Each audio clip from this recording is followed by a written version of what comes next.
Well, you guys are all welcome to come here and rat. I've got a farm that needs help, but it's all roof rats. It's roofies, so it's more bring your air gun and we'll kill some rats and let your dogs just sit in the car. Let them catch the ones we knock out of the rafters because Yeah. it's just crazy there. I mean, it looks like the trees are moving. There are so many rats. It is just the freakiest thing ever. And then we started shooting them with an air gun. We put a lot of pressure on them. They were gone in 2 days. They didn't start coming back until about last week. She said they're starting to come back. So they took off. They You know, they realize it's safe. huh? They realize it's safe. Yeah, they went to another part of the farm and she couldn't find them. Well, roof rats are on a different level compared to Norway rats. But on that note, we're live now. And Yep, we're live now. Patterdale Talk, Bark 16. You know, we do this every Wednesday at 10 p.m. We're here with, of course, I'm here with the bro Marshall. Today we have Kim with us, and she basically specializes in ratting all over the place. Marshall, you want to say anything before we, get to? yeah, we've had definitely some people that do the ratting stuff here and do more like the general kind of fun pest control ratting. Kim, you're kind of more the first person we've had that done it more kind of on a commercial scale, more so on this pod. Most people here, they're kind of just doing it just to help farmers out, help a friend out, and just general fun pest control. But you're kind of going on like a way bigger scale right now than a lot of the people we've had on this far. Yeah, we're tired and we're having a ball. So in general, when you get hired out for like a gig, how bad is the problem by that point as far as rats go? So by the time they want to, so first off, we're subcontracted by a lot of pest companies. So that's how we get our work.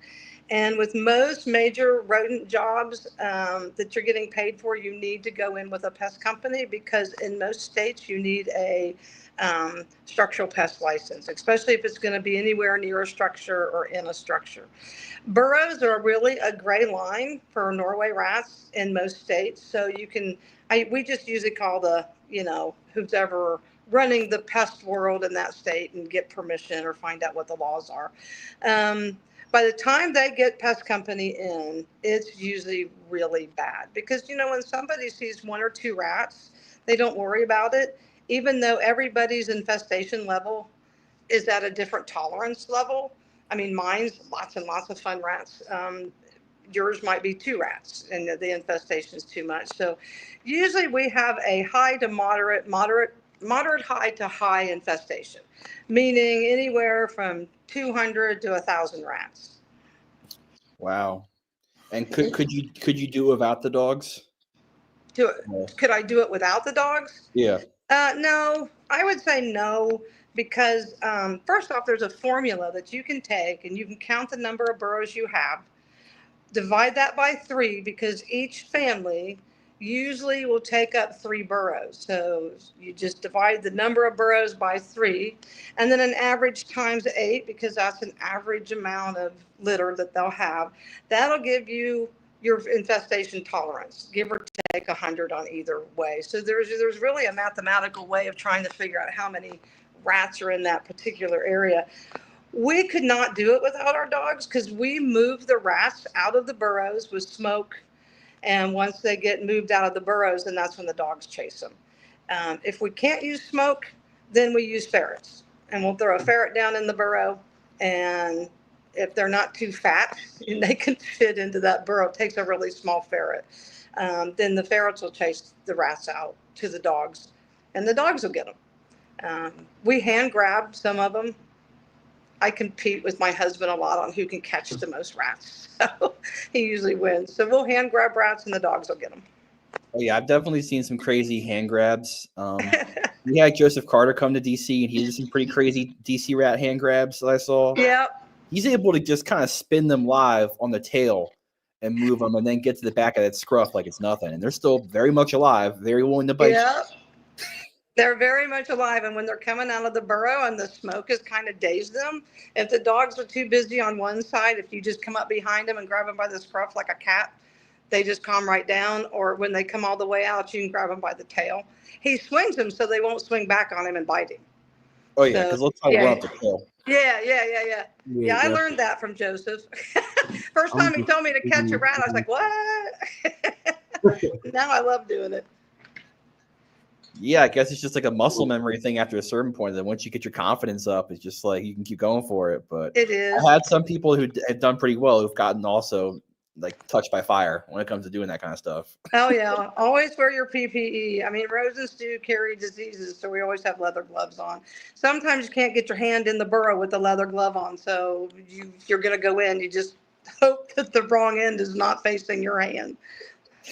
Yeah. When you first started, like, what were the dogs that you worked with?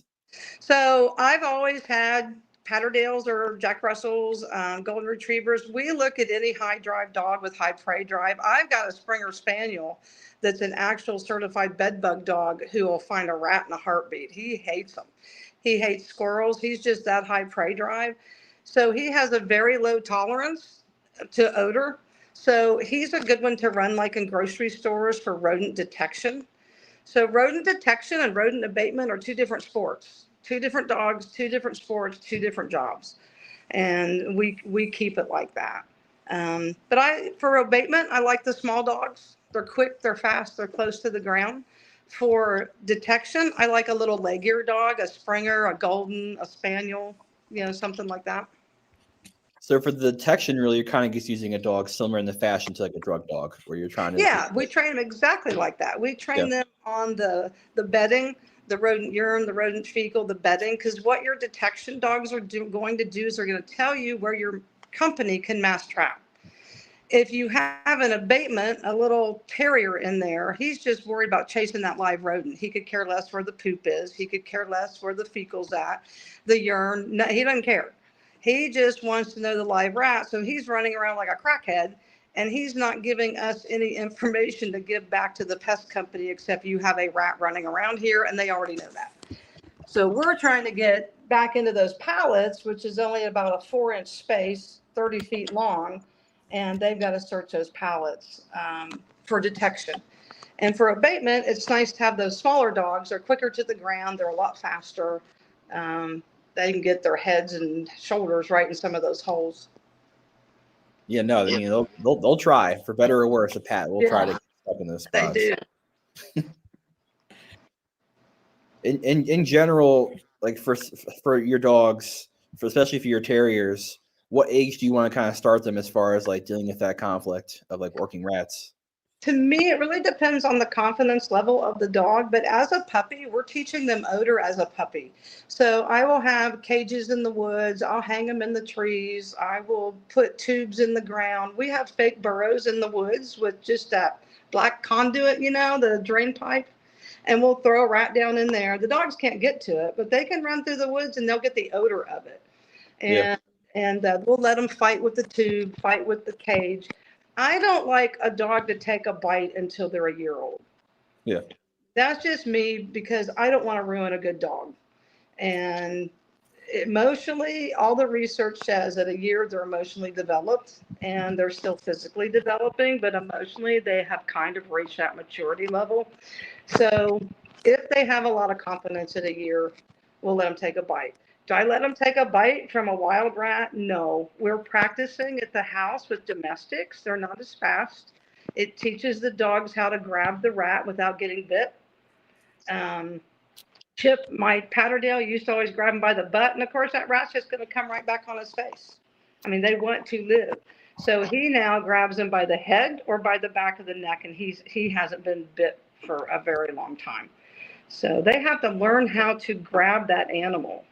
And I think when we're using these dogs for hunting, and no matter what your quarry is, I think you have a responsibility to help them learn how to grab that animal. A lot of these natural skills have been bred out of these dogs. And even so, if they still have that natural instinct, they still need to learn. They still need to experience it. No, that's a solid point, because at the end of the day, regardless of what you're doing with the Patterdales, I'm like, you got to figure out how to work the hot end. I mean, that's right. An important factor, regardless if it's a rat, a raccoon, whatever it is. And we're always such in a hurry as people. You know, dogs are puppies and all of a sudden they look like adults. So us humans go, oh, well, they can handle everything now. And they really can't. And you can take a dog that you have groomed and worked so hard for, and it take a wrong hit, a wrong bite, and it's not mature, and you can ruin that dog. So I'd rather just be cautious. Yeah, it's better to do that. At the end of the day, it's like you don't want to get your prize fighter knocked out. Like that's kind of how you don't want to come out early. You got to say that. Yeah. So this picture here is really fascinating. So we work a lot of dumpsters. This is dirt that the rats actually brought in. This area is about a 3-foot area by about 20 feet long, and the rats have carried dirt into this area and they have burrowed in it. And we see this a lot, and you'll see the dirt be little balls. We've got video of on thermal of them spitting it out of their mouth, and I'm sure they're kicking it out of the wall, carrying it in. But we see this a lot in dumpsters. We see this around those areas. Those circles are actually burrows inside that dirt, so they carried enough in. That's a concrete pad too. There's no dirt leakage there. They brought that and placed it right on that concrete pad. The dogs got 16 rats out of this area. When we started cleaning it up and taking the dirt out, they caught 16 rats. Was how close to the dumpster?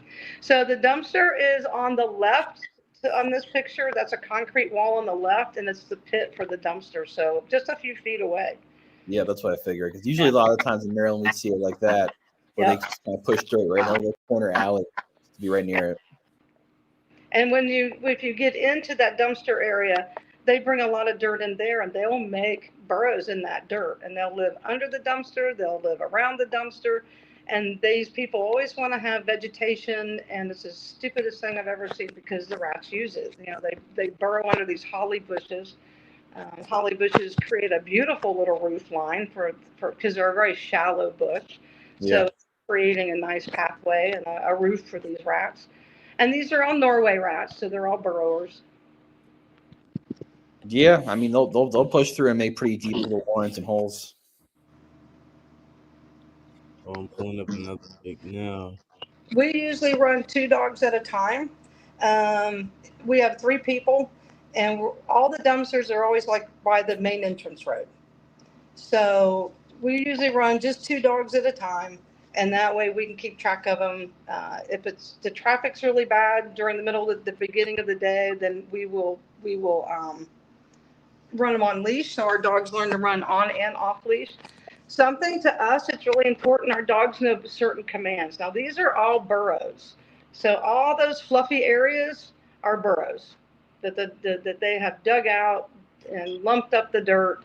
And in this area, this whole entire area was about 3 feet by 900 feet long. There were 369 burrows. And we usually flag them. This is after the flags have come down. We were leaving and I took that picture, so the flags are out of there. But what we'll do is once we're done, we'll close all the burrows up and we'll see if anything reopens. And so far, nothing's reopened. Did we kill all the rats? No, I don't think you can ever kill all the rats. But you want to get the rat population down below 95%. If you can get that rat population down, the infestation to below 95%, it's going to take a year for it to really start coming back. If you can't get it down to 95%, it's going to come back a lot faster. Yeah. One question you got asked by a guest was what state are you in? So we're in South Carolina. I refer to it as the Daniel Boone state. There's not a lot of rules or regulations when it comes to this stuff. Great. I love South Carolina, but we work, guys, I'm in Florida now, and Greg's headed up to Knoxville, Tennessee, and then we're all going to Pennsylvania in a couple weeks. Nice, yeah. That sounds great. And that last picture you posted, how many rats did you get out of that space? So altogether, the first 5 days, we go for the 1 month. We'll go for 5 days. 2 months later, we'll go for another 8 or 9 days. We got 1,300 rats in 5 days. And the fascinating part about that was over 89% were male. We literally only caught 7 young. That was it, 7 young. And the rest were females, but they were not breeding females. They were young females. And this time we caught 96% females who were either pregnant or actively nursing. But we still didn't catch a lot of young. So the young were killed probably inside the burrow because we try to kill things underground too. So when your first kill is going to be primarily the males, and your second kill should primarily be the females. So that kind of played out here too. So why is that? because the males are more, they are a stronger population, and what happens is females start moving away from the area. So when you get to an infestation level, when it's a moderate high to high, it'll saturate the area. So that's it. The females now are going to leave because the males will eat the babies. So the females they'll get pregnant and then they'll take off and they'll leave. And males in general, for the most part, for rats, they're monogamous and they stay in families. So it's not like they're just breeding like rabbits. They will pick a female and they will stay with that female.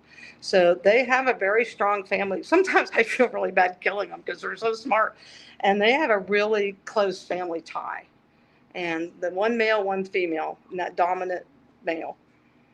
Oh, I didn't realize that. I thought you didn't stop anything. And so because we did such a high kill that first time, then now, we said, 675 rats this time. So it wasn't as big of a kill. But it was a significant kill because of the young and the pregnant females. And rats can have about 2 to 3 days after they give birth, they can get pregnant again. Yeah. Yeah. So they can be nursing this one and then have another one. How long you been doing this? You said I started in bed bug detection because no one wanted me for rats, and that's what I really wanted to do. So I started that 5 years ago. And then for rodents, we started, I would say my first rodent job was 4 years ago. It was in a barbecue restaurant, popular brand or chain. And I said to my pest control person, hey, in a year, we're going to have a rodent program. And she spun around and said, I need one in 3 weeks. So Calvin, I wish I could remember Calvin's last name. He was so sweet to me. He found a Patterdale for me in Georgia, gave me little Leroy.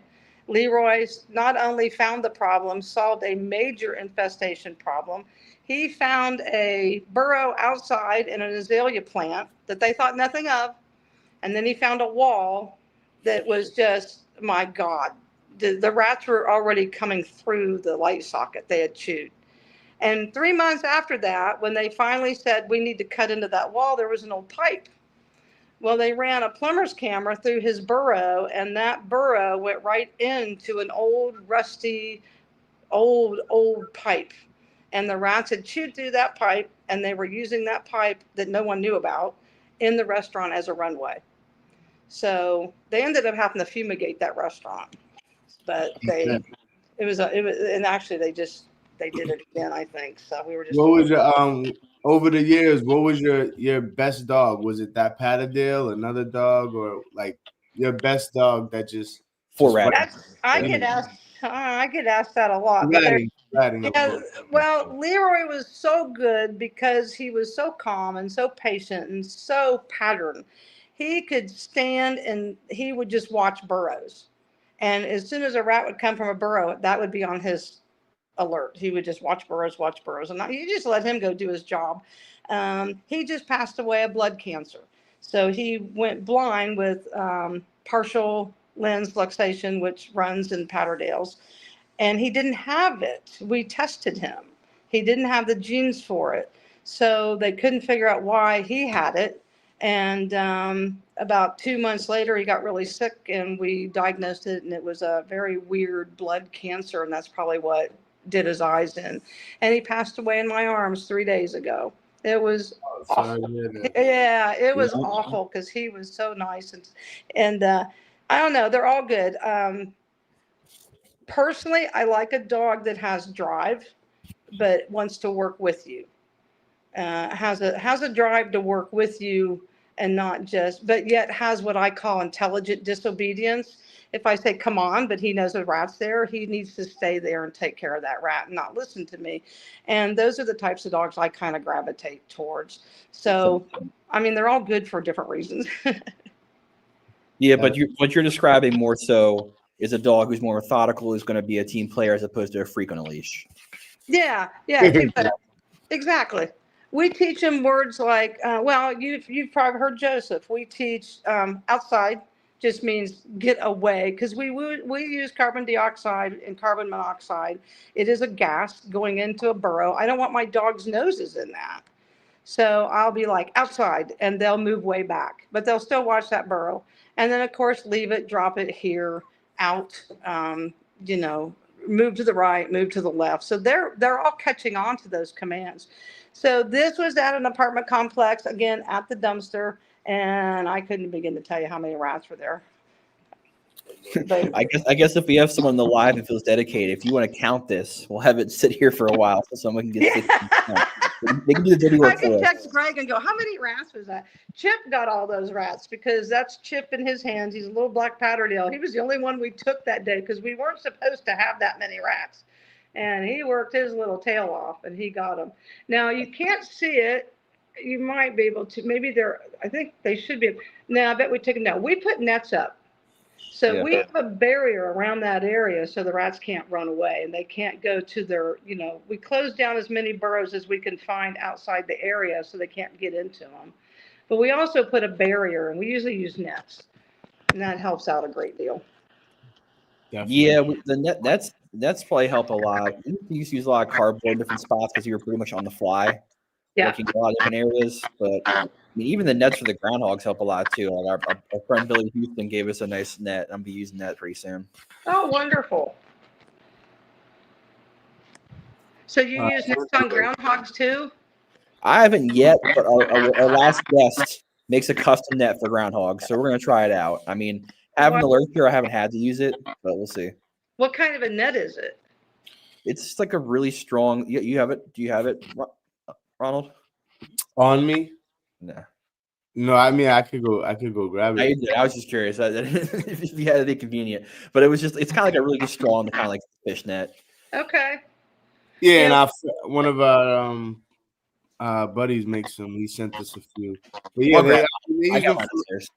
they use them for all types of. But I know a lot of people use them for rabbits. Yeah, rabbits are a lot. You know, they're a lot quicker, so they'll cover several holes with the nets, and then maybe send something like a ferret in, like you have. And how many ferret? I meant to ask that. How many ferrets do you have? Do you breed them yourself? You buy them, or how you go about that? I imported ferrets from the UK because I wanted hunting ferrets. Nothing here hunts. So I brought in 16 ferrets. I ended up giving 6 ferrets away. I'm like the old ferret lady now. No one will answer their phone when I want to. Like, instead of taking a cat, will you please take a ferret? The ones I have now, I'll hunt. I've got my best hunters as breeders, and I'm going to breed the ferrets to try to keep, you know, mine going. Ferrets and rats are, it's you got to be careful because a big Norway rat can crush a ferret. So I just want to use them as flushers. So I keep my ferrets who will definitely try to go kill a rat as breeders, and this little guy here, he's phenomenal. He had good hunts this weekend. He chased them out of the burrow. He was trying to kill them. I was kind of worried about him, but he's eating domestic rat on my glove. So I saw So basically, you kind of want your ferrets to be like a rough gang dog, kind of like that. Yep. And I see here it says 2 dogs for 1,300 rats. Well, keep in mind, 1,300 rats was over a 5-day period, not over like a day. So that's not too hard for a dog to do. Over a 5-day period, yeah. But if you're imagining 1,300 in a 2-hour span, then yeah, that is a pretty crazy feat. Now but the most we've ever caught in just a few hours was 244. And you know, we're grabbing rats too. We try to keep track of what we're grabbing. I don't think we've ever grabbed more than 100 rats in a day. The dogs get most of them. So I think a lot of people on here are like general Earth-Doll, varmint people with Patterdales, I don't think they can comprehend you being able to work a terrier type dog with a ferret and having a not kill a ferret. So if you could like describe that process. So it takes a lot of acclimation, and some e-collar work, to be honest. And I do light e-collar work. My dogs are all conditioned to e-collar. And so I'll just take a ferret and I'll put it in a cage and I'll sit it in the middle of the yard. And then I'll take some domestic rats and I'll put them. And when the dogs go after the rats, they're fine. If the dogs pay attention to the ferrets, they get scolded like no first, and then a low stem. And usually, honestly, in about not even in 3 tries, they've gotten it. Now, but they've got it in a very sterile environment. A ferret in a cage in a yard, they get it. Now take that ferret to a work site. So we'll take these ferrets with us and we'll put them in a cage in a work site with wild rats flying all over the place. They don't mess with the ferrets. They realize the ferret is off limits. They realize it's just nothing. And by the time we get the ferrets to a work site, the dogs aren't even paying attention to them. And if they do even look at them, we're like, no, and that's all, and off they go. The first time that ferret comes out of a hole, though, you're pretty nervous. And yeah, and you're standing there watching, you're waiting because you want to make sure. And as soon as you see that nose, you're just telling the dogs no, and off they go. Would I leave my dogs in a room with a ferret? No. No. But in the field, we're right there with them. Yeah, it sounds like it's pretty much what you described is not that much different than generally stock breaking a dog. No, it's not. Yep. Do you let them? I seen something where another guy who works with ferrets. He lets the dogs eat with the ferrets, like when they're puppies. As soon as the dogs, are able to. Yeah, my dog puppy was raised with ferrets, so I bring the ferrets in the house for an hour a night, just a few. I have 12, so I just bring a few in at a time, and I'll let them play. It's a bonding with the ferret, but the dachshund plays with them just like a cat. I mean, he barks and the ferret chases him. He chases the ferret. Chip, my Patterdale, gets along with my cat. Will he always? I don't know. He's only 2 years old, but he's fine with the ferrets. Bailey would kill that ferret in a heartbeat if I turned my back. And that's my Jack Russell. So you just have to know the personality of your dogs. But, I've been with Joseph, the mink man, and we've caught rats because he takes them home. And I went out to North Dakota to a big job and helped him. And we hand caught about 250 rats, and both of us split them up. I brought some home with me, but the dogs don't even pay attention to those. Once you get them in that cage, they're not a part of the game anymore. So yeah, it's just like stock breaking. Yeah, that sounds about right. I used to read like old kind of like literature type books and terrier books. Did she hop off? I'm guessing. Remember, she left her thing running. I'm guessing maybe her battery might have died. Phone died. Yeah. We'll give her a minute. Give her a minute, get her back on. Hope everyone's having fun though, guys. And I know we've been kind of going a little bit more over the ratting stuff, but it's all good stuff, all terrier related. Yep. We'll bring it. It always comes back to the Patterdale, so we're good on that. This will be a light intermission. Yeah, hopefully, yeah. Hopefully, we got Tri-State boys, Anthro, of course, Jamie Park. Shout out to all you guys. You guys always coming through. We appreciate the support. Guessing that's Keith. Emily. Shout out to Emily. It's always good to see some ladies in the chat, in the comments. But yeah, you're talking about nets being a game changer, Emily. So I think that's the last comment she had. This is the net that Billy Houston gave us. I'll back this up so people can see it a little better. I like the fact that he has a handle on it. So when it gets them, you can just kind of carry it in with the handle. And it has the 2 holes here. You just pull it up. Pretty cool. We definitely got to find a spot where we can use them. Yeah. Well, she might looks like she was on for a second. Looked like she was trying to hop back on, but I don't see her in here yet, but I saw it for a sec. A little square. trying to get back on.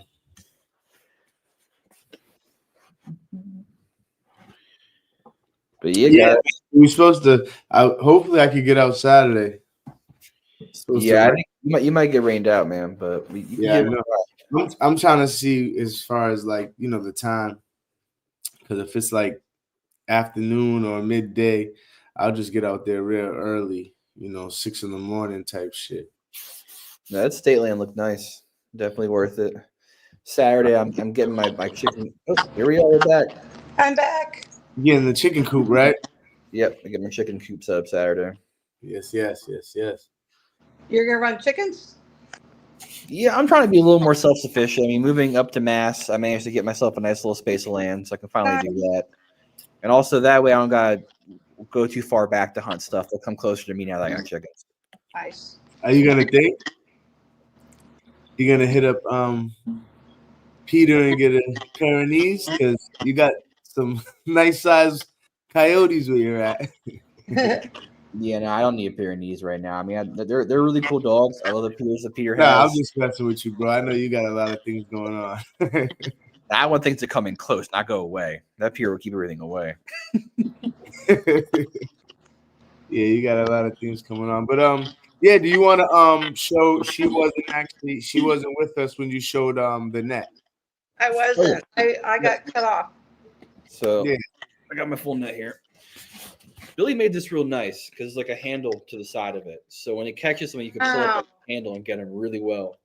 I think you can make a rat version. That'd probably be pretty nice. I'm just gonna. Does this go over the hole, or are you stringing it out?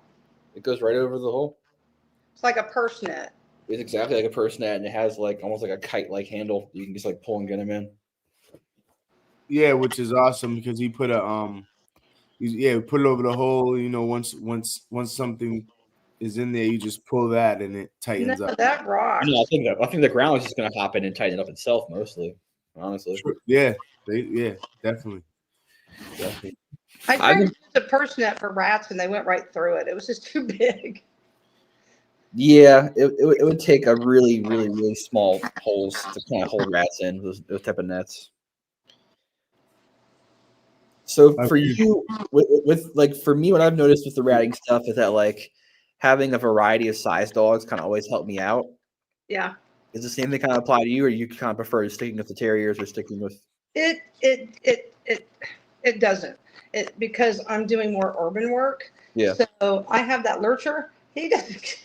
That poor dog doesn't get to even crank up his speed at all. He just kind of lumps over to things. So I'm not getting the use of multiple size dogs as I would, I think, more when I work my farms. I use multiple size and it helps because they're getting up on things and jumping more on things. And urban is just so direct. It's very tight and very direct. Yeah. Yeah.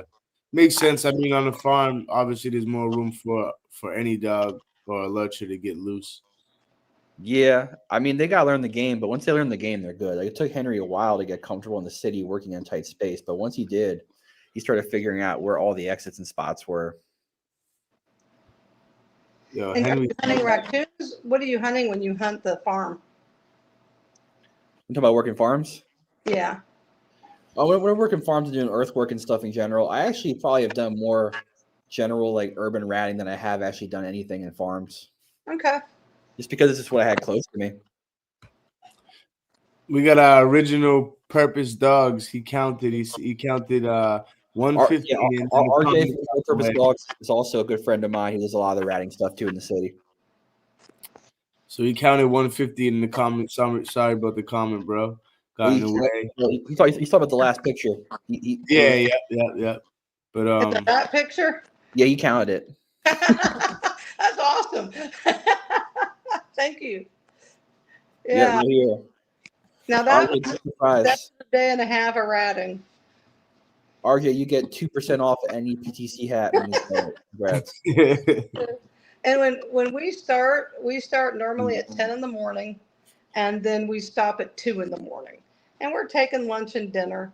But then we get the rats in the burrows. We get to chase them out of the burrows. We're getting rats moving at night. So we're seeing the whole, the whole picture. And you're really going to war at that point. As far We as are on the war. Yeah, that's it. And that's exactly what it is. And my husband reminds me he's retired. And I remind him, he said he wanted to travel. And he tells me he thought that was going to be a beach with tequila. And I'm like, you should have been more specific. You're in a dumpster in Georgia. So he keeps wanting to retire on me. He could still have tequila. I mean, Yeah, that's what he said. And you need it after you stink like rats for stuff. It's just the grossest smell ever. Yeah. Rats and dumpsters. There's a country song in that somewhere. That's Chip. That's my little boy. I love that dog. He's right by the road staring at a burrow, and that burrow was loaded with rats, and they just kept coming out, and coming out. How long does it take a Patterdale to figure that out? Because I felt like my dog Barry, the flip just like switched after a couple of times. But in the beginning, I feel like a lot of terriers just shove their head in that rat hole and don't look anywhere else and just dig. And then they figure out what he's doing, which is like looking and waiting for it to pop. Yeah, it took him this is his third 5-day job, and he got it at this time. He wasn't on leash at all. He was waiting. He was listening to the word wait, back up, great recall, drop the rat as soon as he'd get it, and he'd look for another burrow. So it takes a while. I mean, I struggled with him of lunging and jumping and smashing his face into concrete and trying to chase the rat back into the hole. And it just all came together last week for him. So that was his third big job. And Bailey, it took about the same, about 3 big jobs. And then finally you just take them off the leash and go, you got to figure this out. Once they've got that really good recall and drive, so you can get them back when that rat's going somewhere where it shouldn't go, then I just take them off the leash, and that's when they really grow. For me, anyways, that's where they really grow. Yeah, I think that on-job learning is something really important, and I don't think people utilize that enough when it comes to dogs, period. Like, especially working dogs. Like, when I first got into, like, my goose control dogs, working border collies, I used to try to work on so many things outside of the realm of work until I realized like, this isn't applicable. Like, I have to be in the mix, and I have to actually work the dog for it to realize, like, oh, I get the reward. All this makes sense. Yep. Yeah, and the rats are their reward. So they're not food dogs. I mean, the rat is the reward. So they just have to teach themselves. Now, what I like about this dog, he's got a very slender head. He waits until the head of the rat shows, and then he grabs it by the head, and bam, he'll pull it out. Bailey, what I like about her, she is so patient. She will sit in like a bird dog point as a little terrier. Every muscle in her body is rippling, and she will wait till that rat is a body out, and then she'll grab it and it's done. But it annoys Chip to death, so he'll get in there and take it from her. So he can't stand the wait. She's gonna flatten him out one of these days, and that'll stop. Yeah, my friend one time brought a Brittany out ratting with us, and I told him, I was like, man, your dog's going to have to break point. And he's like, I don't care. And for the while, that dog wasn't breaking point, and it would drive my Patterdale insane. Oh, yeah. They would be like, 2 feet away, dude, why didn't you grab it? Why are you doing that? Like, get it. And, yeah. And Chip will just go in front of her, grab it, and then drop it. And it's just like so insulting.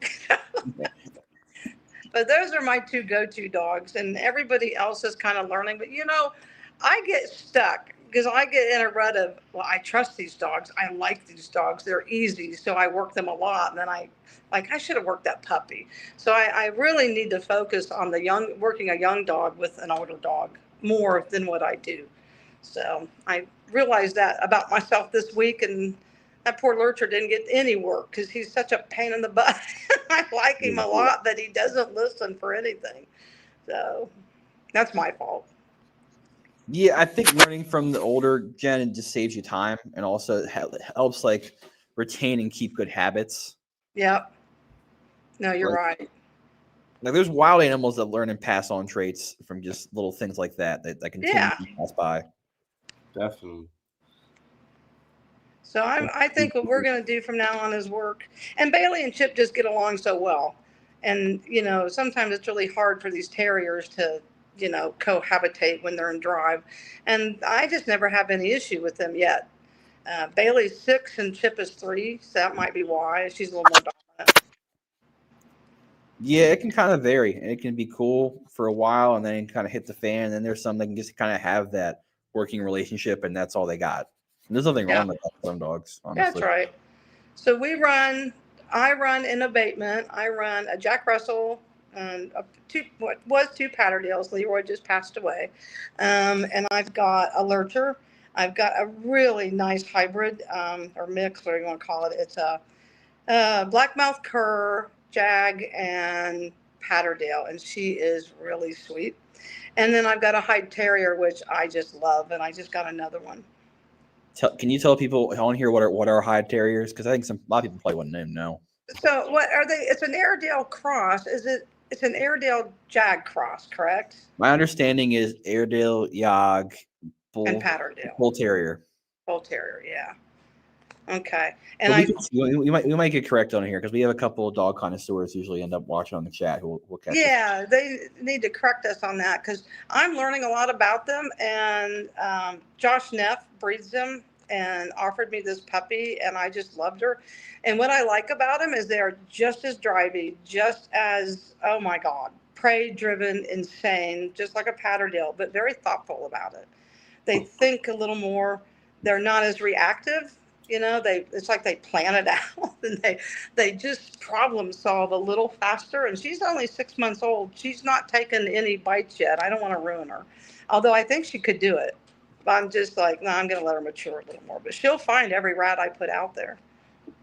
Yeah, they seem like a really versatile, good mid-sized dog. Like there's actually a guy who I think is maybe probably less than an hour from me in Mass who uses them as coyote decoy dogs. And he's the only coyote decoy guy successful here because of how many freaking trees we have. I don't know how he's able to do it so well, but with his hides, he swears by him. Wow. I've never been around the breed, and oh my gosh, I'm in love with it. So.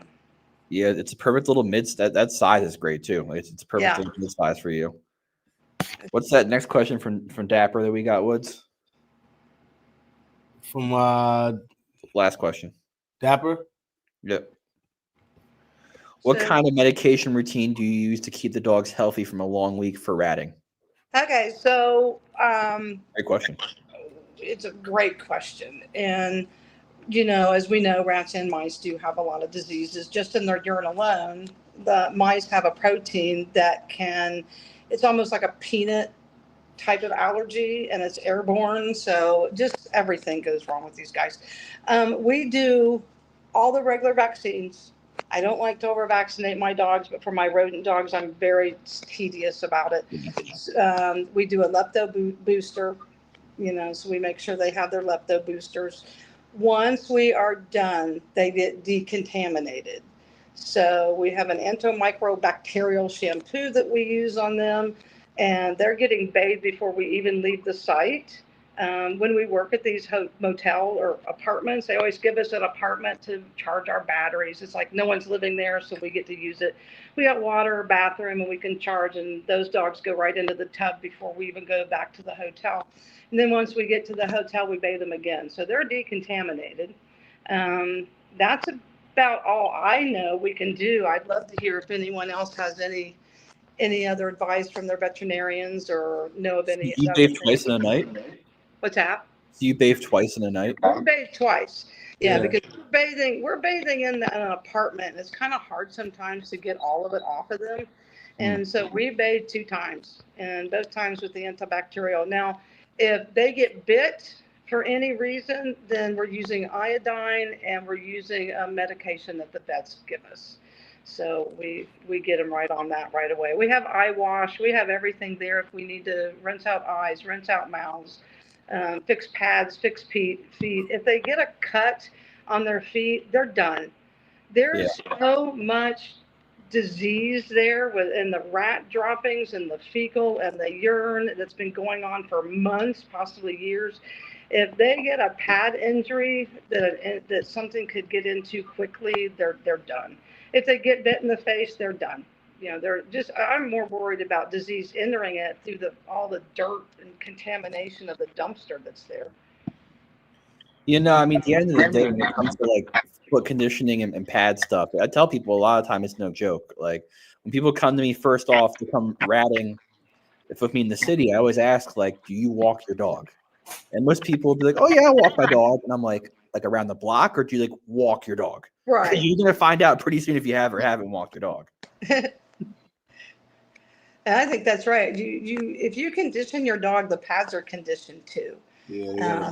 Working in a dumpster, unfortunately, we go in first, just like if you were doing any other type of inspection. We're looking for hypodermic needles, broken glass, anything we need to shovel out of there that's obvious, and we shovel it out and get rid of it. So when we go, we start the day before the job starts, and we're just marking burrows, looking for dangers, making sure the pest company has not put out pesticide. We're looking for liquid tox. We're looking for tracking powder, those signs. The bait boxes, I don't worry about as much. Most of the rodents aren't even going in them anyways, because I got tons of food right there at the dumpster. They're a motel. Yeah, but I do worry about that lazy technician that just threw that poison pad or that pod of secondary poisoning out, or he put it in a burrow and the rats kicked it out. And I do worry about tracking powder. We went to a waste management. They called us on our way to Pennsylvania, and I was like, well, we could stop for a day. We stopped in Georgia to waste management on our way north, and when we got there, this technician, I mean, there were thousands of rats. It was the most incredible thing I've ever seen. He put tracking powder in every rodent box. He put tracking powder by the air conditioning unit, which can get sucked into the building and kill a human being. He put tracking powder everywhere. There was blue everywhere.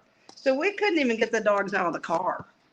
So we show up and we're, well, how are we going to kill the rats? Well, it was easy. They were starving because they shut down that, what they call them, transfer station. So there was no food. They were eating each other. Yeah. You could throw a glue board out, slide it across the floor. A rat would hit it for the food that was on it. Another rat would hit that rat to try to eat it. One of the guys right in front of me picked up a trap with a rat on it, and another rat grabbed that rat, and they were playing tug of war. And the rats were just starving. So we killed 249 or 50 rats. Well, we had 3 Home Depot buckets full of rats, and I think it was like 249. And we were just trapping them, glue boards and trapping. But we had to go all the way down the road just to get the dogs out. That's the first set of rats we caught at that last job. Okay. Yeah, we seem to use Home Depot and Lowe's buckets. They need to give us yeah, they need to sponsor us. And they hold about 150 rats, normal size. Do you ever do leptotiters on your dogs? We do. So we do that for all my dogs, and the only ones that my vet's suggesting that we actually do boosters are the abatement dogs, because they're just getting into so much. She just really wants them to have that extra ump. But we do titers on everybody instead of vaccinations, even with rabies shots. So, and if the titers are high enough, then we don't revaccinate. My dogs live. I mean, my Malinois just died. He was 17. That's a nice prime leg. That was a nice. He was a FEMA dog. He worked with me for 11 years on FEMA. Then we both retired. Nice. Yeah, RJ just said the next thing over there. We'll go to that thing he said. So, original purpose dog said hoof dressing for pads. Hoof dressing is stuff that I use a lot too. I don't have to use a ton of it, but usually enough to get the condition, and you're good to go. Or honestly, for dogs that are just starting, if you kind of like want to throw them in the thick of it, and then the day after they're healing up and use foot dressing, their pads will harden up pretty nicely. Okay. Do you use like a pad, something for the pads? So this was a fun day. Yeah, it's called Hoof Heal, the stuff he's talking about. Oh, okay. Okay. Yeah, there's the Home Depot sponsorship that you Our Home Depot sponsorship. I was just going to say, yeah. There's a lot of Home Depot in this picture. So there's a Yog in that picture, too. What's that? You got a little Yog in that picture, too. Yeah, that is a tiny dog. That dog weighs 9 pounds. It's a tiny dog. And it was a pet, and they gave it to us. And, oh, my God, I love her.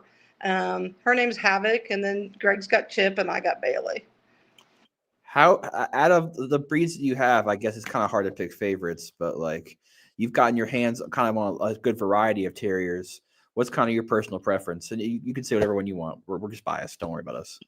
I really, that's just, I mean, I honestly, I have favorite personalities, not favorite breeds. Me too. So Chip's my favorite dog that we have because he's just so lovable and noogie, you know, he's all girl noogie and he sleeps in bed with us and he thinks nothing about killing a raccoon or a rabbit or you know, anything we put him on. He's just so good at what he does. I like his work ethic. I like his sociability. And that's what I want. I want dogs that are social, dogs that will get along with each other to a point. You know I have to manage it some. And dogs that'll do their job. But I mean, I really like the Patterdales. Jack Russells are, I like them too, but boy, they're crabby. They're a lot crabbier. Huh? I agree with you. I've seen so many Jack Russells that will go hardcore at a dog, Yeah. but would not show that same energy towards Quarry. And that's just Exactly. personally I've seen. That's personally I've seen. Like that's my personal like thought of what I've seen before, guys. Like everyone can tell something different. I'm not hating on Russell. Each his own, but I agree. I agree. Jack Russell's they're a lot of chirpiness for no reason. They're just crabby little dogs, and they will turn on another dog for no reason. They don't care how big or how small. I like their work ethic. I love Bailey's work ethic. She's lovable to people, but she'll turn on anybody. Her and Chip, she works with Chip just fine, and so far no problems. But I just know someday it's going to happen.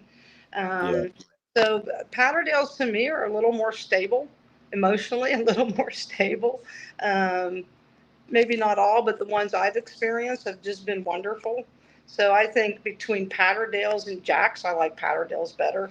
That's Sarah. So Sarah like went to a pet. Yeah, Sarah went to a pet home. Sarah is a chunky monkey, tree hugging little Patterdale that I literally put a rat beside her and she cleaned it. I mean, she had no intentions, and she's a year and a half, no intentions of killing anything ever.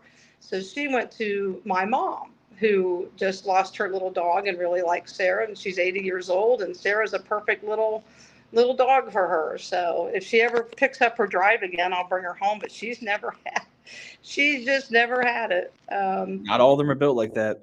Well, that's right. They're not. And she comes from great bloodlines. She comes from a nice little litter, and sometimes you just got to know when to quit and not try to. Looks like dog. Yeah, yeah. Not make it something it's not. Oh, chocolate pat. Is Chip what's that? What's Emily saying? Emily said it's Chip a pup of Leroy. Yes, Chip's a pup of Leroy. So you were talking before, and I think you were the first person just now. I let you say that, and I listened. But you were talking about Patterdales having an issue with their eyes, and that's something I'm aware of. I don't think a lot of people are actually aware of that. Could you go in depth a little bit about that? As much as I know, I'm learning about it too. So terriers in general and Patterdales are really prone to it, and I believe the full is PLL, partial luxating lens. What it is, it's when the lens of the eye moves to the back of the eye. It is very, very painful. It takes a long time to get there, and it's genetics. So when you're purchasing a dog, it's really okay to ask, have you had these dogs genetically tested? Because that's something you don't want to get into. It can hit them at any time, and they have to have the genetic code for it. Now, Leroy did not. We tested him when I got him, and he didn't have any gene for PLL, and they said it was that blood cancer must have done that. And his was overnight. I was playing Frisbee with him on Wednesday. Thursday, he walked out and hit every wall. He ran into everything, blind as a bat. And it was terrible. And he adjusted, but it was sad. And that's why I bred him, because he genetically had nothing. I mean, his profile was beautiful. You know, his elbows were good. Little dogs, I don't expect hip issues, but I still x-rayed him because I was going to breed him, and I didn't want to end up with puppies that were, misfits. And I mean, Chip's just perfect. He's tested. He's not carrying the genes for PLL, but they can still get it. Yeah, that is something that like I think towards the end of me having my pet, I heard a lot more about it. And then I started seeing people ask more questions about it. And then I heard about pets having like cataracts or just in general. Like I think it's kind of a small dog thing, more so dealing with that kind of stuff. I think the cataracts are more of a small dog thing because Jacks are really prone to it. Shih Tzus are prone to it. So, but PLL, everybody should really start researching it, knowing their dog, knowing the signs of it. You can slow it down if you see it coming. It's painful. You can help them through it. You can lessen the pain. So I was going to ask that. Is this something that you could catch or in slow it down? Or you just said you can slow it down. So. Yeah, you can slow it down through medication, and it's basically a glaucoma, I can't say it, medication, and it just takes the swelling out of the eye. What I did that they said, I just did it. I didn't, well, how can it hurt him? I gave Leroy a huge dose of liquid Benadryl, children's liquid Benadryl, because I couldn't get him into the eye doctor till the next day. And the emergency room didn't have an eye specialist. So I just gave him that Benadryl. It reduced that swelling enough. He regained partial sight and his right eye stayed totally blind in the left eye. So he managed, he could get around, but I still lost him. That stinks because I remember seeing videos of him on YouTube with Joseph and him running around. He looked like a pretty nice and strong, sturdy dog. Oh, Joseph said if that was a female, he would have taken him home. He worked for Joseph as well as he worked for me. He listened. He got along with every dog there. If he wouldn't get in a tussle, if Bendy wanted to take his rat, he said, okay, take it. I'll go get another one. And he was the last man standing every single day. When that dog stopped digging, there were no more rats to find that day. And he was just wiped out when I brought him home. He had the heart of a lion and was just as wonderful as could be. He was a good dog. Yeah. I think you have another question coming up from Dapper Trapper Loft. What bloodlines are you using? I don't have a clue. Isn't that awful? I'm embarrassed to say because I know all you guys know your bloodlines. I don't know my bloodlines. I look for people who are hunting their dogs, and I do it that way. I bred Chip to Leroy, and Leroy came from Calvin's he's in Georgia. Do you guys know Jamie Park? Yes, he's on here. Okay. He's in the chat. Hey, Jamie. I love Jamie's dogs are phenomenal, and I've gotten his dogs, and he'll have to tell you the bloodlines because I'm terrible at remembering that. So I just look for people who have good dogs, and so I trust them. What's that? You just go worker to worker, basically. Yeah. And I look for someone who's working their dogs, who knows the breed, has been around forever. If you don't know Jamie, you guys need to get to know him, whoever doesn't know him. He is a character, and I just love him to death, and I like his dogs. So. Yeah, Jamie's a cool guy. We spoke a couple of times. Jamie's a cool dude. Yeah, he is. So, he calls himself a swamp rat, and that tickles me to death. We got a question, Keith Griffin. How old was I think you said this, but he might have missed it. How old was Leroy when he went blind? He just went blind this year, and I got him when he was 4, 5, 6, 7, 8, 9. So he was about 9 years old, and it just happened. I mean, it happened 6, 7 months ago. It happened over the summer. He went blind, and he recently just passed, and it was a blood cancer. And you said that blood cancer caused that. That's what the vet's saying. The vet's saying now it made sense to them, and the optometrist said it made sense to them that he went blind when he wasn't carrying the genetics for it. He felt it was the blood cancer, and he was fine on Wednesday and died on my arms on Friday. It was awful. Yeah, that really stinks. Animals don't tell you they're always sick. They go. If they don't go off food, if they don't go off water, if they don't start losing a lot of weight, if they don't change their behavior a lot, we just don't see the small signs. Yeah. It's just, they're just bred to hide that. Yeah. And they did. Especially at Patterdale. Yeah, they do. Especially They really terriers. do. Yep. But I'm sorry, I'm embarrassed that I can't tell you bloodlines. I can just tell you the people I get them from. And I trust them, so. No, I think once you get into the middle of like commercial work, when you're really kind of in the thick of it for what you do, it's more about getting that worker to worker initially. And then once you have like your thing going, that's when you kind of tighten up towards dogs you like and kind of just keep a little bit of track, which it sounds like you did. Yeah, and I'm really not a breeder. I leave that up to people who know what they're doing genetically. I wanted a Leroy puppy, and I just loved him and loved everything Calvin told me about him, so I did breed him. And other than that, and Jamie, if he's on here and if he's listening, he's probably still wanting to kick my butt. I had a dog from Jamie that I named Sweet. That dog was too much for me. That dog needed to kill everything, and she was lovable and sweet, pliable, got along with every dog. She was just like Chip. She was the same size as Chip, but I couldn't keep her busy enough. I'm too old. I'm 63, going on 64 years old. Hunting raccoons is probably not in my future. Hunting rats is probably where I'm going to end up.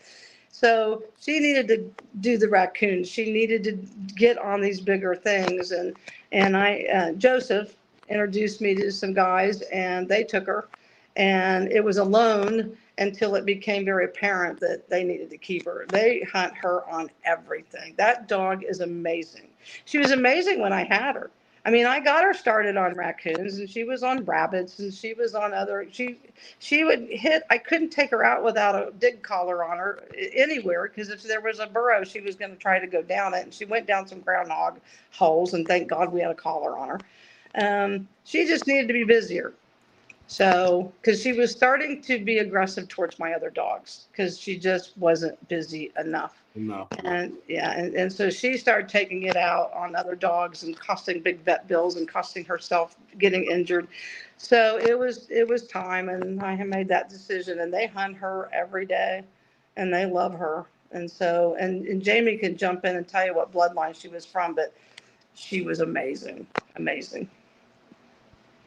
Yeah, I mean, it's good for you to recognize that and realize that, because I see a lot of people who will let dogs like that get in over their head as far as like, I'm bored, I'm gonna start stuff, and then someone will be like, oh, she's too dog aggressive, and I'm like, no, it's just bored. Like there's some dogs that just have too much umph, and you need to kind of put them in that place, otherwise they will just look for conflict.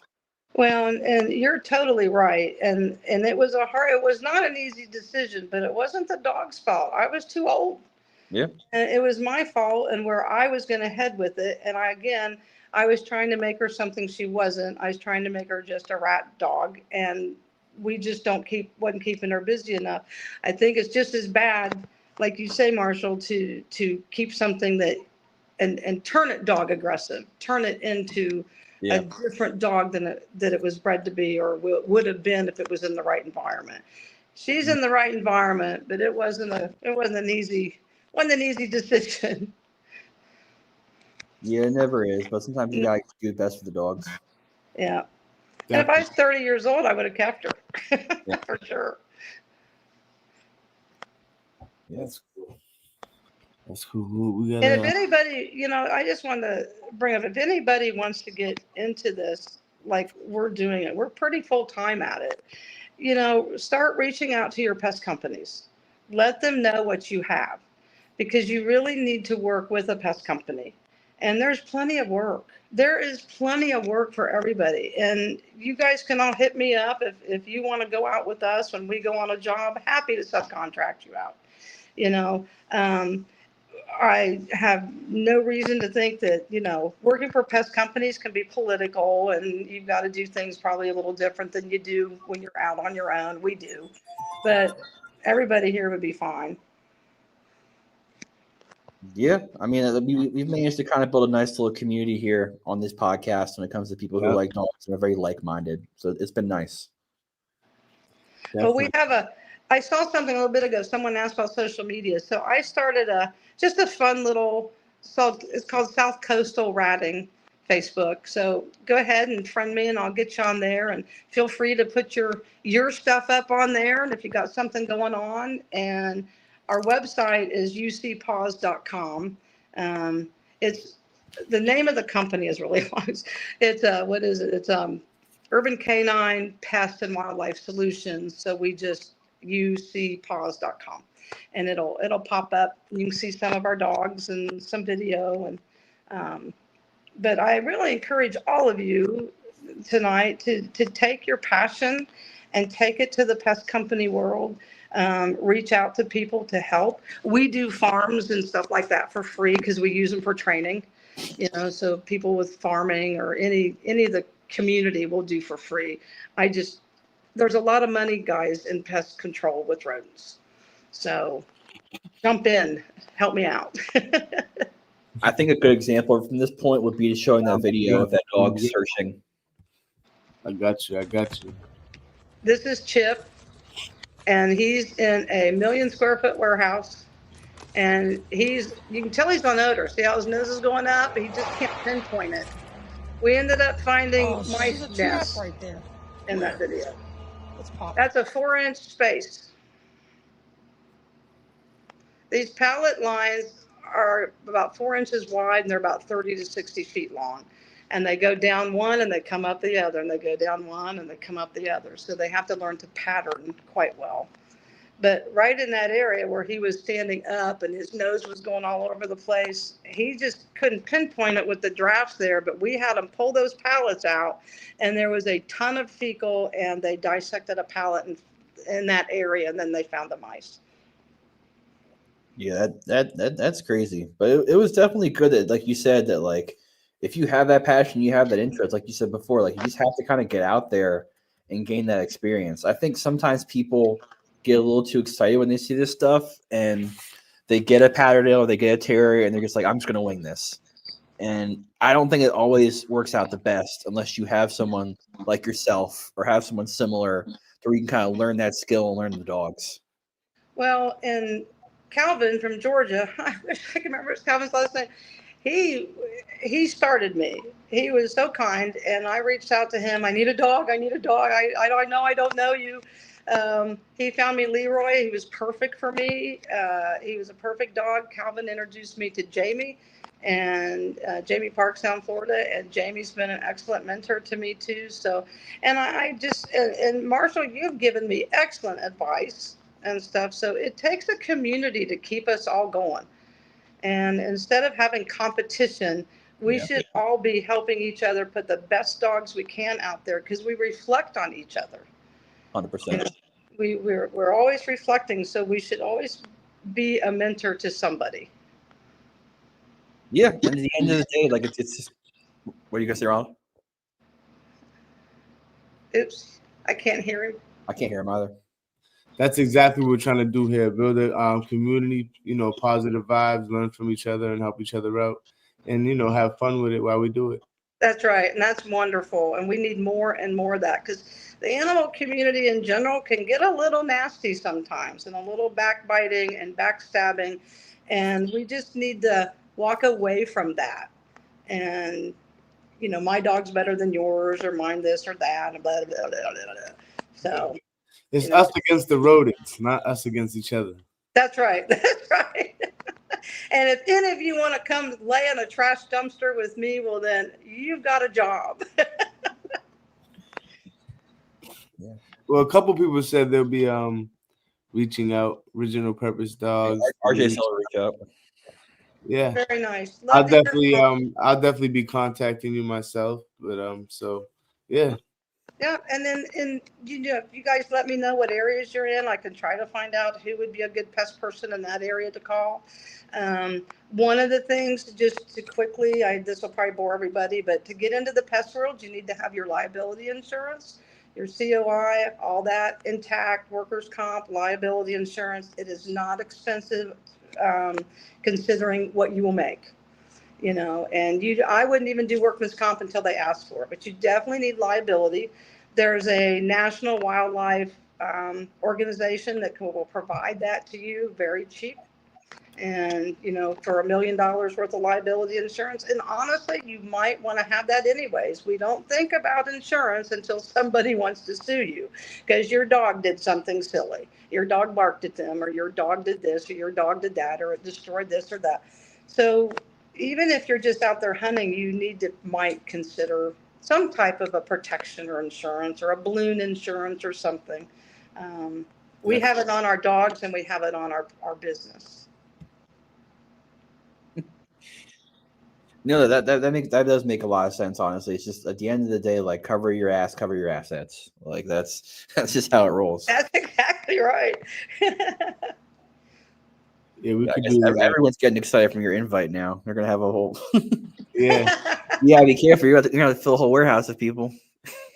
Hey, with the amount of rats she was talking about, it will help. I think. Won't hurt.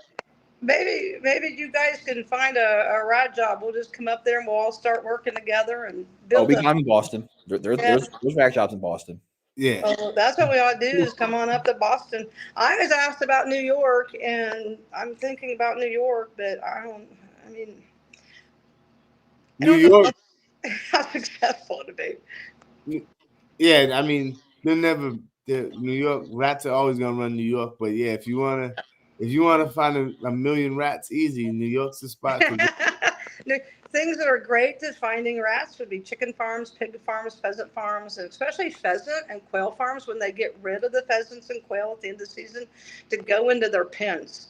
Take a shovel, take your dogs, dig up the poop, and the rats will fly.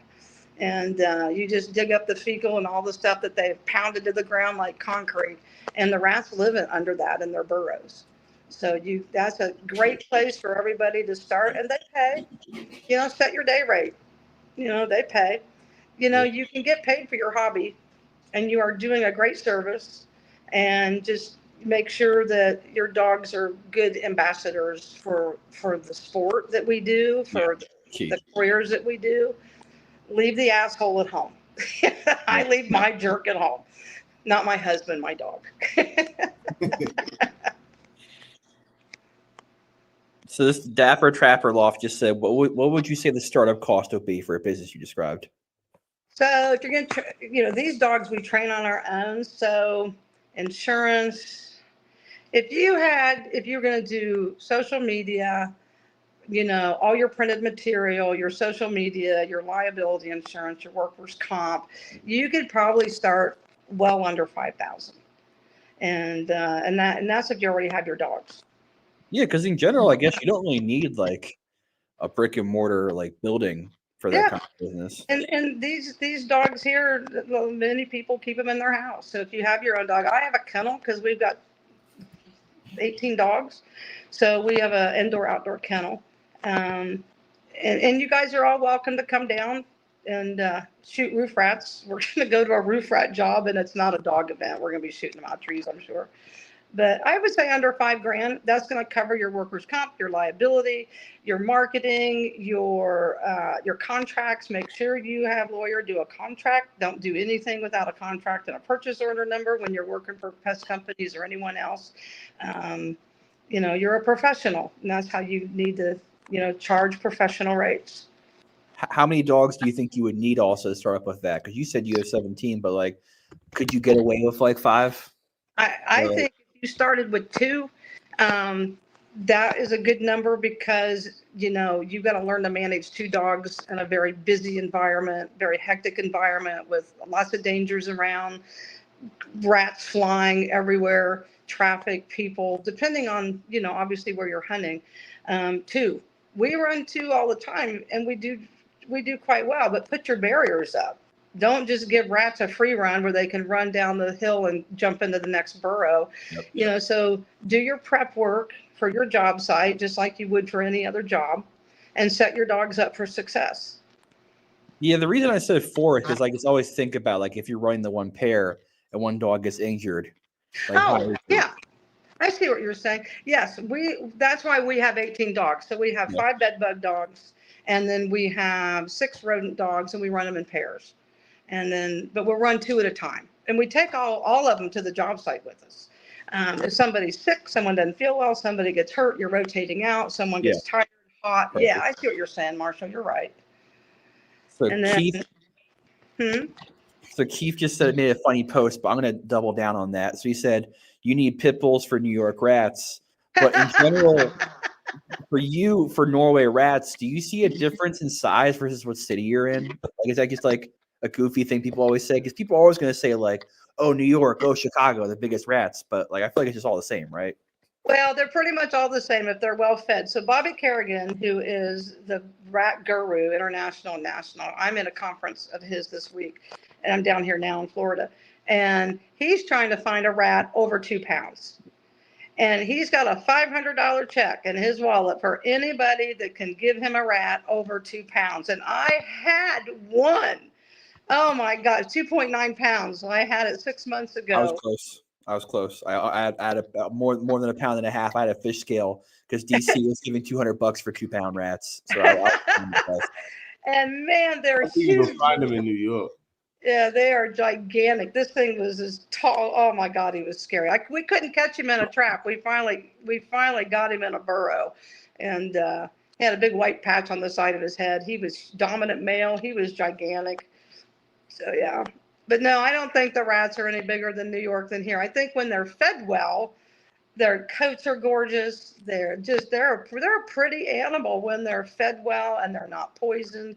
And that's the other thing. When we get out and do what we're doing, we're going to reduce the use of secondary poisoning, which is terrible in the environment. We're finding it in songbirds. Songbirds eat ants. Ants eat, they eat the poison. They'll turn it to powder and they'll eat it.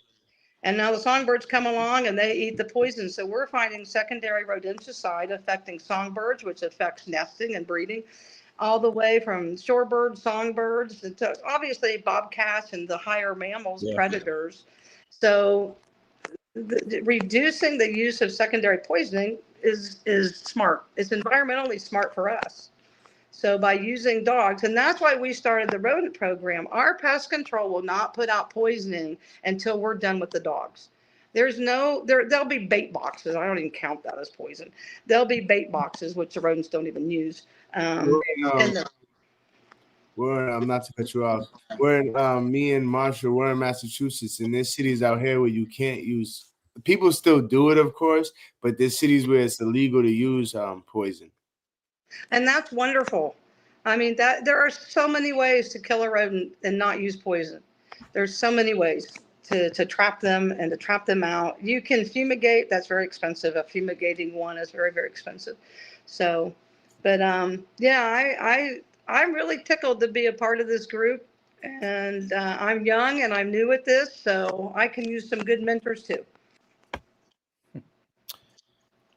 Yes, my little Wookiee killed a swamp rat. Okay, Jamie just put on here, my little Wookiee killed a swamp rat the other night that was close to 2 pounds. All right, Jamie. I believe that one. I like his little Wookiee. See him? See Marshall? Yeah, she's still looking good. She's straight. We can go up to Anthro's question, and it's totally optional if you want to answer this question, Kim. Further up. Right there. Totally optional if you want to answer this question. He said, would it be rude to ask her annual income? No, I don't think it's rude. I think it's realistic. So I will say this and tell you we were in the hole. So for rodents, we've worked rodents for, 4 years. We're going into our 4th year, going into our 5th year overall. We did $469,000 last year. And, but now what is that? That's net. That's not what we really, after all the bills are paid, after all your insurances are paid and your utilities and the upkeep on the dogs and blah, blah, blah. We didn't keep that much. So, but that's what we brought in. This is about to be like a Shark Tank episode of this. What's that? So this is about to be a Shark Tank episode of England Patterdale Terrier, but you're about to get an investor. But I mean, people do a lot more than me, and we're just getting started. And we're really just starting to cook on rodents to where we have at least one big rodent job a month because, they're 5 and 10 days long. So it wears on us old folk. And you're traveling a lot. Yeah, we do. For rodents, for bed bugs, we've kind of started to be more local in South Carolina, not travel as much, but we still do Alabama and Georgia. And we're starting some work down in Florida. Florida's got some pocket gopher issues around the hay fields, peated hay, some of the cattle ranches. And I didn't realize how many big cattle ranches are in freaking Florida, but there's quite a bit. So between iguanas and pocket gophers, we're starting to get pest companies to ask us to get involved. Oh, for iguanas. What are you planning on doing for iguanas? So with iguanas, we just shoot them. and the dogs will get the little ones. I haven't had any of my dogs get a big one. Yeah, they get the little ones and the real fast ones and stuff. So they'll get I watched a couple of guys on YouTube that use terriers and use pellet guns to take out the iguanas. It's a big deal in Florida. Yeah, iguanas are like rats. The damage they do is insane. The burrows, they cave in roads. I mean, our roads, we've got an apartment complex that roads have caved in. Dumpsters have cracked and fallen. The concrete's caved in. The sidewalks are caved. I mean, literally gone. And the iguanas do the same thing in Florida. Have you ever worked Nutria? Do I what? Have you ever worked Nutria? No, but before I got Leroy, Calvin did, and the Nutria about drowned him in the hole, and Leroy wouldn't come out of that hole, and they dug him out. He sent me the picture of that, so I didn't have anything to do with that. But I've never worked Nutria, and I don't know if I could, to be honest. Yeah, because you're talking about just like damaging under bridges and stuff in the iguanas. And that's the first thing I think about is like those levees in New Orleans that got affected by Katrina, just from like Nutria. Yeah, and they did. And I mean, I was in the parking lot for Katrina with FEMA, and we were all sent away. We were all told, go home. And then that morning, the levee broke. The hurricane didn't do that. The levee just broke because it got beat on all night long. But they said that a lot of it was erosion from the animals. No, I believe it 100%. Definitely makes a lot of sense. Deborah says, I'm telling my boss I quit in the morning. Now, keep in mind, my husband keeps wanting to retire to the beach, and he's going to retire to a dumpster. So, but your urban riding is. It could be a dumpster by the beach. What's that? It could be a dumpster by the beach. Well, at the beaches, we were in talks with the Virgin Islands, okay, and that got shut down as soon as the federal budgets have all got shut, while they're trying to figure out all this stuff. So we were so close to going to the Virgin Islands, and their issue is mongoose. They brought mongoose in the early 1900s to control the rat population. Well, mongoose are diurnal, rats are nocturnal, so the two paths never crossed. So now they have an explosion of mongoose and a very big explosion of rats. And so they wanted us to come in because what happens when the sea turtles come in and lay their eggs, the mongoose and the rats follow the hormones of the female to where the eggs were laid, and they dig the eggs up and eat them. Wow. So they wanted us to come in and see if the dogs could do anything with the mongoose and the rats. And I think between air gun and dogs, and we could have done some good. I don't know how much good we could have done, but it definitely would have been interesting to find out. Oh yeah, for sure. I heard Hawaii also is a place that has a lot of mongoose issue. Now they probably did the same thing because they're not native there either. They probably brought them in a long time ago, kind of like kudzu here into the South. Bring kudzu in to stop erosion. Yeah.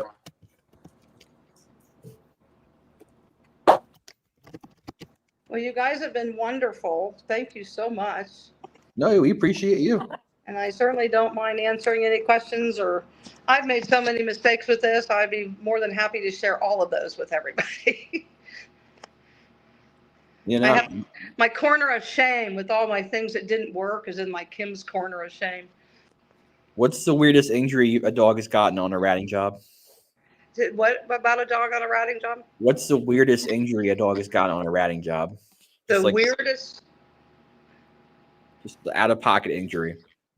Oh, I haven't had any yet. Honest to God, I've had no injuries. I've had Chip get his nose, a rat, skin down his nose. Bailey just runs into trees and everything chasing a rat, so she's always got bumps and bruises. But I haven't had any real serious injuries yet. I just have muck and stink and grossness all over them. Well, that's good. I cannot tell you how nasty these areas are with just you just stink so bad. Yeah. I guess we could dive a little bit more into the ferrets because we kind of touched base a little bit over with the ferrets, but like, what was the Well, inspiration? yeah, the ferrets are fun. They're not necessary. They're fun. And the reason why I got them is I have to have a way to flush rodents out of the burrows or we can't kill them, right? So I use smoke sticks, non-toxic smoke sticks and a weed blower. And that puts so much freaking smoke out, the fire department will come. If you forget to call the fire department, someone will. So you got to always call the fire department. And then I decided to use the Burrow RX, which is a carbon monoxide and it kills underground. So a lot of people know about that. But you can't use that around foundations. It works great. It works great. They can see the carbon monoxide coming. They can smell it. We mix it with oil. So now we can see the smoke instead of just the exhaust. And it's pushing rats out quick and the dogs can get it. But now you've got your dogs next to a poisonous gas. So you've got to really be careful. And on these days where the ozone layer is thick, like right before it rains, everything is low. So smoke stays low to the ground. And if you burn something, it's like a witch's brew on the ground. Well, that's right where the dogs are. So this whole last trip, that we had such weather coming in that the atmosphere was so heavy, the smoke literally laid on the ground. So we stopped. I don't want my dogs in that. It's not worth it to me to have a rat pop out. So we had the ferret. So the ferret he punched those rats out of that, you know. You can't use the Burrow RX or carbon dioxide or monoxide or 10 feet from a building foundation. So God forbid if they have a leak in a pipe or something and you're gassing for an hour. And what if that hits a baby's room? So you want to stay away from all buildings whatsoever. So I can use the ferret around a building. You don't even want to use smoke sticks close to a building because that stinks and you're going to ruin somebody's apartment with smoke going into it. So you really have to be conscientious of what you do and putting the people first, not your rat numbers and the dogs killing, although it's really hard to do that sometimes. So I just figured the ferret. I wanted a mink, but I also needed something that everybody could handle because I got 3 or 4 people coming, and ferrets are a lot more pliable. Than mink. Mink will just tear you up, and not everybody wants to get bit by a mink. I am going to go get a mink this year. I'm going to bring back 2 for me and see what I can do with them. But the ferrets have been great. And then, like I say, this weekend, I've been really chicken. I've been really slow at putting him out there because I was really afraid of losing one. He did great. I just tried weight managed like a bird. Okay, this is the Burrow RX, and you could hear it. And all these walls had rat burrows in them. There were a ton of rats in this wall. This is the second time of gassing. And so the dogs are up on top and they're staying away from it. And the rats were flying out of this wall earlier. So, as you can kind of see, that's Bailey. Want to know where the rats are. We didn't get any rats out of the second gassing. So either we killed them underground, we caught them out, or they just moved on for the day and hadn't come back yet. So the second gassing didn't produce anything. Do you ever use dry ice? So we do. And here's something interesting about dry ice. It's illegal to use. You get caught using it, no matter who you are, for rats, you'll get in a lot of trouble. But you can go buy a label. Labels the law when it comes to pesticides. So they have remarketed dry ice and they call it rat ice. And you can go buy a label for rat ice and you'll have the label in your hand. You can go to Kroger's, buy your dry ice, slap the label on it, and now you're legal. It's that simple. Yep, it's that expensive too. It's like $250 to get the label. And then you go, and we used to buy pellets. We would buy dry ice and pellets. And that's what my dad did. My grandpa and my dad, they would just throw on the farm dry ice. So I did that and I found out I can't do that. So we stopped that. But I have gone and gotten the label. But you still can't use that around a home, a structure, anything that it could still leak into where people are. Yeah. But it works just as well as that machine. So in general, though, I guess if you are working close to a home or house structure, it sounds like the ferrets are just kind of safest approach in that manner from what you're describing. It does, because we just couldn't get the rats out of the burrows. We could Yeah. close the burrows up, but they just dig right out. Yeah. I even went to the idea of, okay, let's just take solo cups, red solar cups, pour concrete in them and make concrete plugs and plug them up. Well, they just dug right beside them and they were out the next morning. So all that work, like I say, that just went into the Kim corner of shame. It just didn't work. I mean, that's A for effort, but yeah, I've definitely seen it like concrete.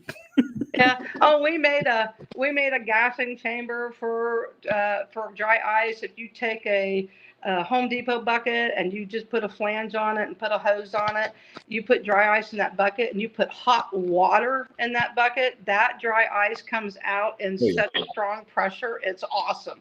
And stick that hose down. But then we had to figure out how to carry, hot water around with this all day long. So the Burrow RX I purchased because my very first rat job, I got a call on the way to Atlanta from the pest company that says you can't use the dogs. I was like, what? You can't use the dogs. They were chickening out and they said you can't use the dogs. I'm like, well, then how am I supposed to kill rats? And so I got on Google and I found a salesman in Georgia for that. He loaned me one and that's how we killed rats. And every rat that came out was hand caught because we weren't allowed to use the dogs. And that's gone away. That was, 3 years ago now? 3-4 years ago. So it's changed since then. Yeah. It takes a while for people to realize that they're not ripping them to shreds. They're not mauling them. It's not some horrible event. It's actually less painful. It's a quick shake, a snap, they're gone, instead of burning them inside out with poison. It's a very slow, very painful death. And so it's more humane to let the dogs just do it naturally. And it's a fair fight. Some of them get away. This is going to be kind of a long-winded question, but in a positive way, without poison, where do you see pest control moving in the next 5 years? I don't think we will ever have pest control without poisoning. I do think they are going to pass stricter laws with secondary rodenticides with outlawing them. And we're going to we were just talking about that in this class. We'll be going to more stringent trapping, getting ahead of it. Sanitation is pest control. So when you have good sanitation, meaning your garbage is picked up, there's no food for the rats, there's no water for the rats, sanitation is pest control. So you take care of that, you don't have mice or rats. You get mice or rats when your dumpsters are out of control. They have free food, whatever they want. A mouse eats 3 grams a day. A rat eats 4.2 grams a day. That's a lot of food, for 150 to 500 rats in an area. So I think we're going to go to better sanitation efforts and stronger trapping efforts, and they're going to start reducing and eliminating the secondary rodenticides, which is causing a lot of our environmental issues for ourselves. So that was a long-winded answer. Sorry. No, it's okay. I expected it. Have you ever had any positive experiences using the birth control, like the rodent birth control, or people that do use it? Yeah, they're actually, Bobby's going to be using that for mice and doing a research study in New York in mice. So what normally happens, and what I even asked this question in class today, when you take birth control and you reduce a population, other rats just move in, other mice just move in. So you just have to keep the birth control going. But you're always going to have a fluctuation because as soon as the population's low, more of them will come in. Yeah, that's a very good point. I always kind of thought about that because there's someone in New Hampshire who sells a lot of the rodent birth control, like pails of the feed and stuff like that, and she kind of swears by it. The what on the feet? She has like the feed bags of like the rodent birth control that she sells. Oh, yeah. She has her own little brand. Oh, wow. Okay. Yeah, it'll be interesting to see what Bobby finds out when they do it on mice. They're doing it I think in Massachusetts on mice. It's a grant through Rikers, I think. Oh. Anything you guys can read if you want to learn rodents and rats and mice, like all of you really know probably your raccoons and whatever you're hunting, very well. So anything Bobby Kerrigan writes or does, read it. Any research paper, read it. Tells you how to find them, best ways to kill them. He loves a dog program, so he's very supportive of dog programs. Dogs are good because not just the abatement, but they find what we can't see. Yeah. That's the best thing for a dog. They're using their nose and they're finding what we can't see. So, I mean, I've had Chip just start digging on the ground and he'll pull a rat up. There's not even a burrow there. He'll just start digging. Well, that's great. Yeah, that's what I tell people all the time is that, like, poison in general is going to kill them and take them out, but, like, poison can't tell you where they are. What's that? I said poison in general is going to kill them and take them out, but poison can't tell you where they are. Well, that's exactly right. And let's say they shouldn't, but a lot of them will put poison up in an attic. You now have dead rats up there rotting or in a wall if you fumigate. So you've got dead rats laying around. Anytime we come in, we always walk around trying to find any dead rodents so the dogs don't get into it. But a hawk or an owl could eat that. Another cat or dog could eat that. And now they're poisoned as well.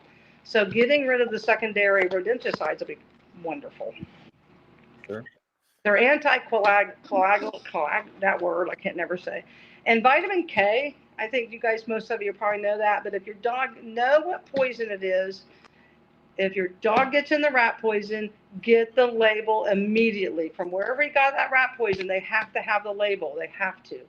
Get the label, run them to the vet with the label, because some rat poisoning, there's nothing's going to save your dog. It's going to bleed out. But most of it, you can fix it with vitamin K. But you've got to know what the major ingredient is of that poisoning. Yeah, I felt like in DC we had a lot of issues with tracking powder, and then it kind of just went away. Like, you saw less and less tracking powder eventually. Tracking powder is just a tool of the devil, and most people don't use it correctly. The techs don't use it correctly. They get lazy and they just put it everywhere. But there's been cases where technicians have put it too close to ventilation system and it has gone into a resident and killed the people. It is that deadly. It's nothing to mess with. We don't get our dogs out. If we go to a job and they put tracking powder out, we will never do that job ever.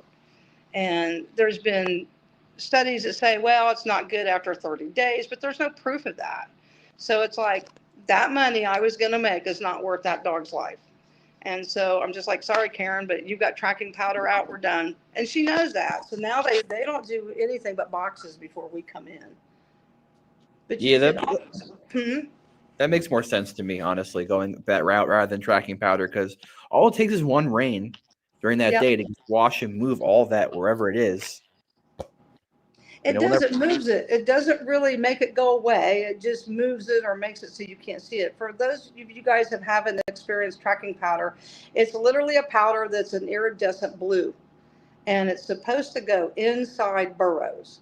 But sometimes they'll put it inside boxes. They'll put it, in just the awfulest places that your dog or your cat. It doesn't kill them until they lick it. It's meant for when the rats go back. They groom themselves, they ingest it, and they die a terrible death. And the same way with dogs. Tracking powder, though, they're starting to become, it's not affecting them. They're just their systems are starting to build a tolerance to it. But liquid tox is terrible. And it's a poison put in water. Rats have to drink every hour. Mice really never have to drink. They can get their fluids from grain and the food that they're eating. But it'll kill them pretty quick. It'll kill a cat, a dog, a child. And it's not supposed to be put out in places that other animals can get to. But just like with everything else, it just depends on how good the technician is, how he pays attention to the label, and how committed he is, instead of I just want to kill the rats. Yeah. Here comes Jamie cracking jokes. He said, rat birth control. Marshall, I'll hold the rat. You put the prophylactic on. It's a lot more common than you think, Jamie. I mean, like, especially for deer in Maryland. That's where I first heard about, like, birth control consistently for wild populations of animals was deer. And also, like, we have a very small, I don't know if I can call them wild. There's like an area in Maryland called Chincoteague Island where there are wild ponies. My understanding is they also use birth control on them to keep them from. Oh, wow. Yeah. I knew they did it on coyotes up in New York, or not New York, Michigan. They tried it on coyotes in Michigan. They were just dropping it from helicopters. Yeah. tell me that targeted that species. Not really. Probably not yet. Yeah, but it'll be interesting to see because I just know when we remove a population. Now, here's what I think's interesting. So when we kill a bunch of rodents underground, nobody comes back to those burrows. We don't get any. They'll move down. They'll set up shop somewhere else, but they don't use those burrows where those rodents are dead. And I think it's because they can smell it, and they just like, okay, something's really wrong here. We're not going to stay here. Because when you start killing burrows in ground, the black flies, which are black blowflies, they're like flesh-eating flies. They're all over those burrows. You can smell dead rats. Yeah. You can smell them. The flies can smell them. They're there, and we just don't see any more rat activity when we start killing them underground. So we kill above ground and underground. Yeah, I had a guy hit me up once and asked me if I can come by with my dog to find dead rats for him. And I told him, I was like, my dogs don't want to find dead rats. Yeah, we don't want them finding dead rats. We just did an airplane. That makes you feel safe, doesn't it? And every time an airplane goes down, I'm like, I wonder if there was a rat chew on that airplane. And they wanted us to find dead rats. I'm like, my dogs I don't want them finding dead rats, you know? So we did find a live rat. So that was good. You would never get like a rat cadaver dog? No, I would not. Now that I said that, although honestly, you could probably really market that well because nobody wants, when they go in and fumigate these restaurants and apartment complexes, they want all those rats gone. So that might actually be a thing. You might have hit on something, Marshall. Yeah, I might just came up with a whole new business. Yeah. What was we showed that video earlier of your dog in the warehouse. Is that the biggest warehouse you've done? Million square feet is about the biggest ones that we've been in. We've been in 1, 2, 4, about 7 million square foot warehouses, and the rest are about 500,000 square feet. Million square feet's a big warehouse, and they're full of pallets. Yeah. I can imagine. Yeah. Definitely. Good amount of routes in there for sure. But yeah, we've touched base on a lot already tonight. It's been great. Yeah, definitely.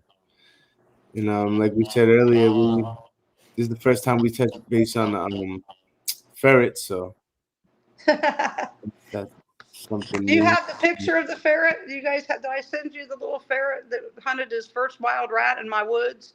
It was a domestic rat. It wasn't like a wild rat, but we stuck it in a tree and he had to find it. I probably have it somewhere on my phone. I can probably forward it to Ronald. Yeah, I'm looking now. I don't. Oh yeah, I got it. I got it right here. So that's Ernie the ferret, and then there's a picture of the dead rat. But that's a domestic rat that has wild. I'll take some Norway babies and I let my mom of domestic rats raise them. So I get some really hyper rats. But he was raised by hand, even though he was a wild rat. He was raised by hand. Yeah, I've tried that before. I tried doing the wild, the hybrids. Yeah, it don't work real well, does it? I had the wild ones break out on me. They beat the crap out of this house cat. That's funny. And do you have the video of the dogs catching rats? It's with a little banjo song. That might be too long for on here. I don't think I got that, but we could definitely have you back on and go over some of these more action type videos. If you want to just like give us a whole album of just real forward action videos and stuff like that, we can do that again. I think people really enjoy this. I'd love to see other people's too. Yeah. Do you have the little ferret picture? Yeah, I got it. I'm saving it and sending it. So these are small. A normal ferret's about 3 pounds. These guys are about 369 grams, and 455 grams a pound. So these are small ferrets, so they can get inside burrows. There. I forwarded it to the chat, Ronald. It's on the Facebook message. Yeah. I'll pull it up in a sec. Show image. And if anybody wants to get into ferrets, I will probably always have extra ferrets. So that's little Ernie. There's a couple headshots of him, and there's a dead rat picture too. I don't know if I sent all those to you.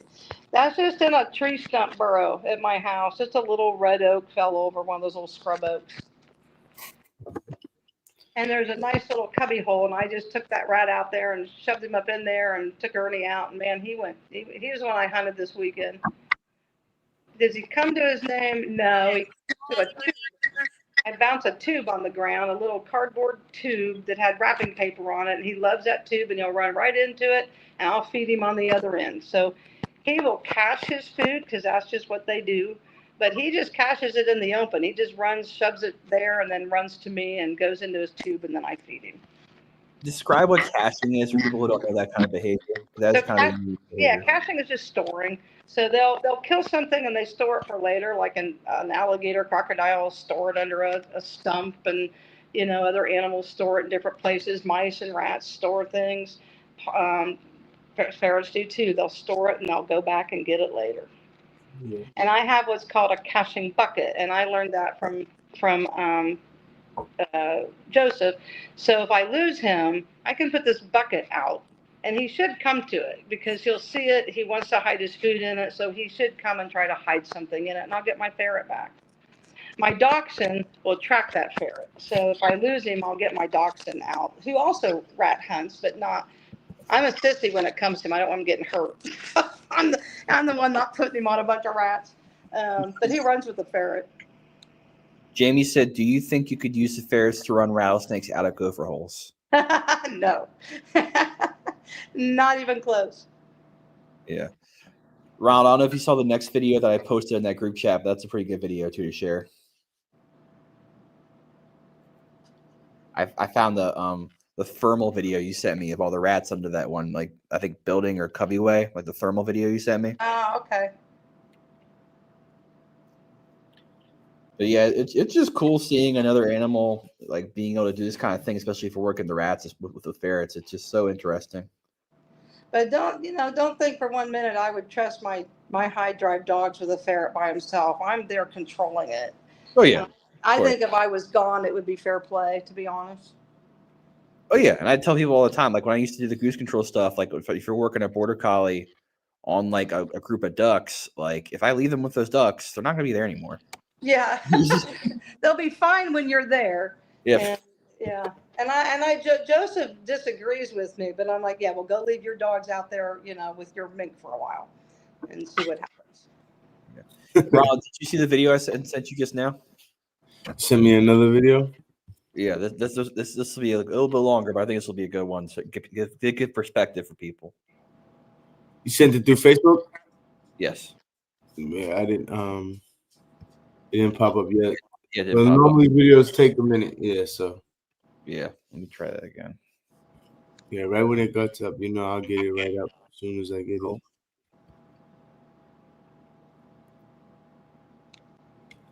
But yeah, if you haven't like, comment, subscribe. If you haven't subscribed already, share the live, tell a friend. And we do this every Wednesday, 10 p.m. We always have special guests. And obviously, we're always talking about the Patterdale Terrier, the dog we all love. And I'm here every Wednesday with Marshall and different guests. And I'm working on trying to push a real cool video for everyone to look at if I can get it sent. I should have done this before. Hindsight's 2020.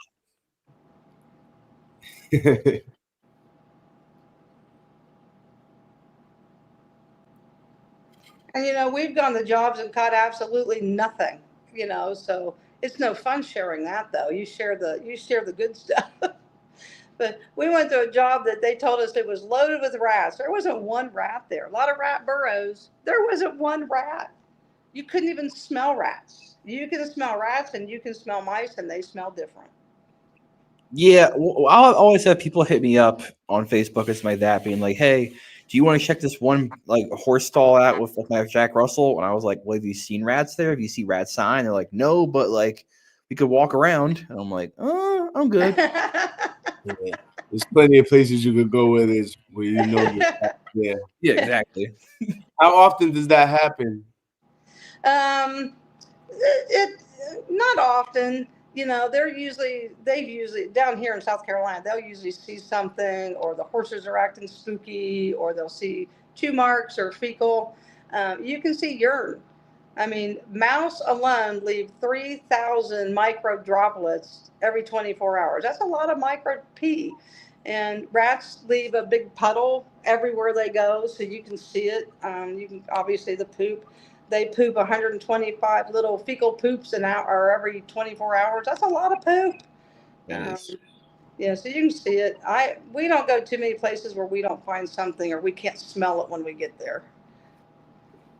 And you got like we said before, you go state to state. What in your experience, what state have you been to had the most rats? So the South has the most rats and the North has the most mice. So like Midwest is mostly mice. And then you're looking at what species of rats. So South Carolina has both Norways and roof rats. In New York, you got mostly roofies. You know, they're living in all those buildings and stuff. Very few Norway rats up there. So I would say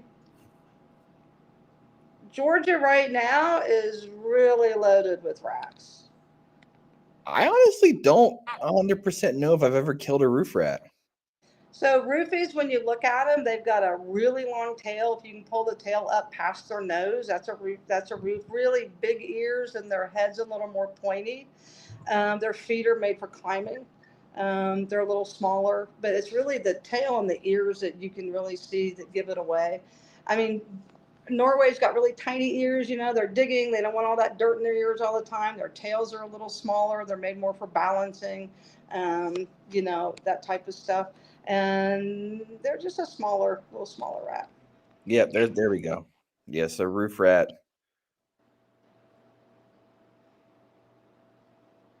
And roofies I refer to them as the golf classic, and the Norway rats are the Harley riders. So they're the camping people. They'll just camp anywhere and move anywhere, and nothing moves them, and they're just going to keep populating.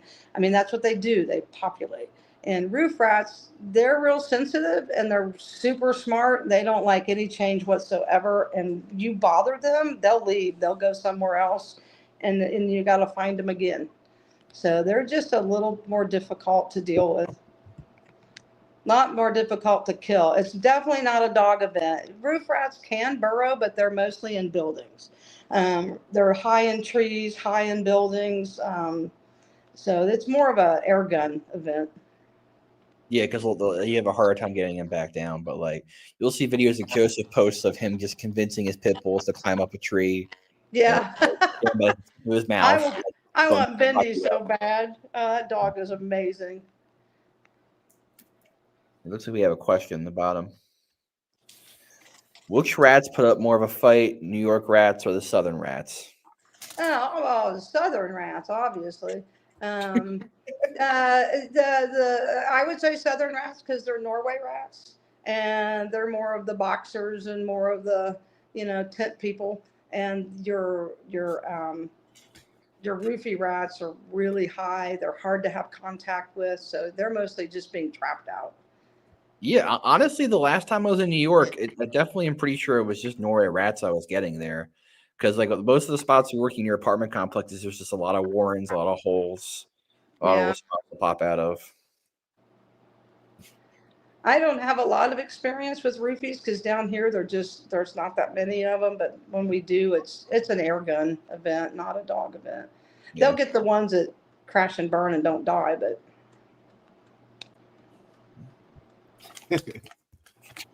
Well, I think we've touched base on a lot of different things. Is there anything else you thinking of, Ronald? Or not really. We touched base on a lot, got a lot of questions in. I hope I didn't bore everybody. Oh no, not at all. No, definitely not fun. I'm having a ball. Definitely not. I think the serial killer in me has come out in my 60s. Come out sometime, huh? But another good live Wednesdays. We'll be here again next week with another special guest and interview. Kim, we want to thank you again. Appreciate you for coming through, teaching us and Oh, thank you for asking. talking to us for 2 hours now. I'm sorry, I get long-winded. I could talk about rats all day long. I just love this. Oh no, we'll definitely have a part 2. We'll have you back on for our second season for sure. Definitely, for sure. But Marshall, you want to say anything before we get up out of here? No, just thanks everyone for tuning in and listening and just being a part of the community and just asking great questions. It's always good having these great questions add on to our guests, so that way it just keeps the conversation flowing. Exactly. All right, so yeah, Kim, thanks again. Thanks, guys. Everyone have a good night. Marshall, you already know, bro. Peace.